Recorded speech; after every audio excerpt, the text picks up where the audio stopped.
जय श्री गणेश जी। हर हर महादेव। आपका दिन बहुत ही शुभ हो। गुप्त नवरात्रि चल रही है और आपको पता है कि ये गुप्त नवरात्रि आज से शुरू हुई है। कल दूसरा नवरात्र है। बहुत सारे लोग मैसेज करते हैं, जानना चाहते हैं कि वो गुप्त नवरात्रि में ऐसा क्या कर सकते हैं जिससे उनकी छोटी बड़ी सभी इच्छाएं पूरी हो जाए। तो आज मैं आपको एक खाली कलश का उपाय बताने आई हूँ। ऐसे कहते हैं कि कोई खाली कलश जो होते हैं ना, वो आपकी नेगेटिविटी को खींचता है। एक एग्जाम्पल दे रही हूँ। वैसे खाली कलश का उपाय जो है अभी आज की वीडियो में मैं आपको बताने जा रही हूँ, लेकिन कहते हैं कि बेडरूम में खाली कलश रखने से मिट्टी का छोटा सा पति पत्नी के बीच में जो झगड़े हैं या नकारात्मक ऊर्जा उसको सुख कर लेता है, नहीं खींच लेता है। इसी कहते हैं कि अगर आपकी जो घर है उसका जो दक्षिण पश्चिम की दिशा, जिसको हम राहु की दिशा भी कहते हैं, वहां पे खाली कलश रख छोटा सा रख दें तो वो घर में पति पत्नी के और जो नकारात्मक ऊर्जा है उसको सोख कर लेता है, नहीं खींच लेता है, ऐसा कहते हैं। तो खाली कलश में बड़ा काम होता है और कहा जाता है कि खाली कलश पे बहुत सारी पूजा पाठ होती हैं। इवन अगर किसी के ऊपर कुछ नकारात्मक ऊर्जा हो, जैसे भूत प्रेत वगैरह या कोई ब्लैक मैजिक का असर हो, तो खाली कलश को ये दूसरे इंसान के ऊपर से उतार के बहते पानी में डाल दी जाए तो वो भी ठीक होता है। अभी यहाँ इसी खाली कलश से मैं आपको एक उपाय बताने आई हूँ गुप्त नवरात्रि पे। आप इन 9 दिनों में कर सकते हो। कल सेकंड नवरात्रा है, कल कर लो, परसों नरसों। अन्य दिनों में आप किसी अमावस पे, पूर्णमासी पे, शुक्रवार को भी कर सकते हैं। संडे को कर लो।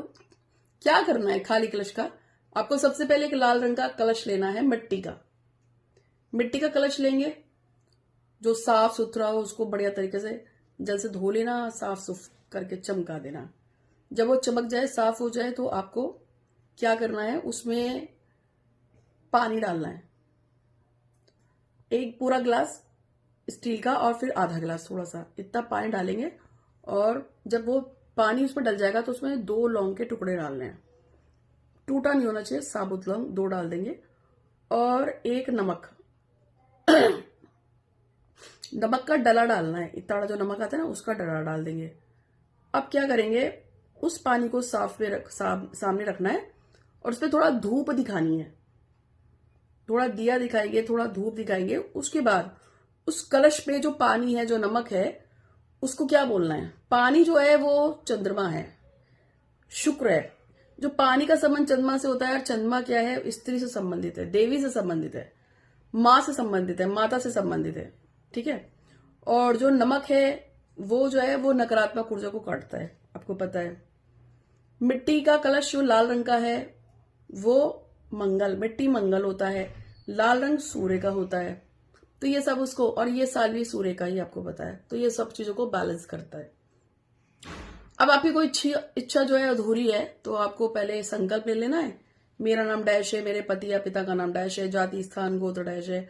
आज इस नवरात्र पे, मैं गुप्त नवरात्रि पे ये फला फला उपाय करने जा रहा हूं या जा रही हूँ। जो भी आपका वेलसेट बोलना है आपने बोल दिया, और आपने उसमें नमक, पानी सब डाल दिया, 2 लौंग भी डाली है। ठीक है। फिर आपको उस पानी को बोलना है कि हे माता दुर्गा, मेरा फला फला काम बहुत टाइम से अटका हुआ है और मैं इस काम को लेके बहुत परेशान हूं। कृपा करके मेरे इस काम को बना दीजिए। बहुत भाव से बोलना है, बहुत मन लगा के बोलना है और बहुत तरीके से बोलना है। ठीक है। आगे क्या करना है बताऊंगी, लेकिन इससे पहले चैनल को सब्सक्राइब कीजिएगा, बेल आइकन दबाइएगा, इंस्टाग्राम पे फॉलो कीजिएगा। कुछ पूछना हो तो व्हाट्सएप कीजिएगा। और पूरे जीवन में 3 चीजें को याद रखिए। एक तो कभी किसी से बैर मत रखो, क्योंकि ऊपर कुछ लेके नहीं जाना है। तो अगर आपका किसी से कोई लड़ाई झगड़ा है भी या आपका कोई दुश्मन है, तो सुबह उठकर उसको माफ करो, शाम को सोने से पहले उसको माफ कर दो। जो गलतियां पाप होती है, रात को सोने से पहले भगवान को सोच के उनके बारे में, मतलब जिसको भी आप मानते हो ना, माफी मांगा करो कि ठीक है, मैं मानती हूँ मुझसे गलती हो गई। भगवान से तो माफी मांग ही सकते ना, कि हाँ ठीक है, मेरी वजह से उसको दिक्कत हुई होगी, आई एम सॉरी। एक तो माफी मांगना शुरू कीजिए। दूसरी बात यह है कि किसी का ना बुरा बोलो ना करो। अगर आपको कोई इंसान पसंद नहीं है तो आप उसको अपने आप से दूर कर दो या उससे दूर हो जाओ। बट कि इसका ये हो जाए, वो हो जाए, बर्बाद हो जाए।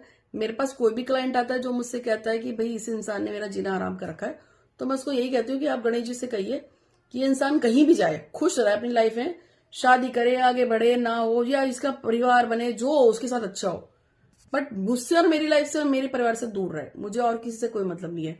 तो वही चीज मैं आपको बोलूंगी कि एक तो किसी का बुरा मत बोला करो।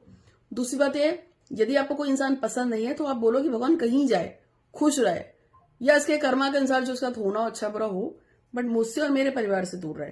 तो ये दो चीजें याद रखिए, तो किसी का बुरा मत बोला करो, और जो पसंद नहीं है उनको धीरे धीरे अपने आप से दूर करो, लेकिन बुरा मत उसका भी नहीं करना है। और तीसरी चीज है कि जिंदगी में आपको जो भी कुछ मिल रहा है, घर है, पैसा है, परिवार है, पति है, पत्नी है, बॉयफ्रेंड, गर्लफ्रेंड, जो भी आपको मिलता है, उन सबके लिए धन्यवाद करना बहुत जरूरी है। इस शरीर को देने के लिए धन्यवाद, पैसा देने के लिए धन्यवाद, इतने सारे मेरे पीछे अवार्ड रखे हैं, इनको देने के लिए धन्यवाद।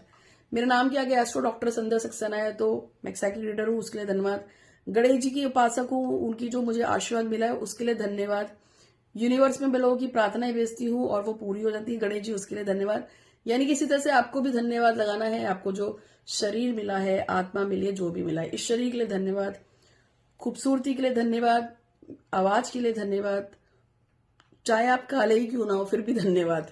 ठीक है, क्योंकि बहुत सारे ऐसे लोग हैं जिनके पास शरीर के अंग भी पूरे नहीं है, किसी का हाथ नहीं है, किसी का पैर नहीं है, कोई बहुत बुरी बीमारी से जूझ रहा है, तो आपके पास जो है उसके लिए धन्यवाद, और मेरे पास जो भी कुछ है उसके लिए गणेश जी का धन्यवाद। समझ रहे हैं?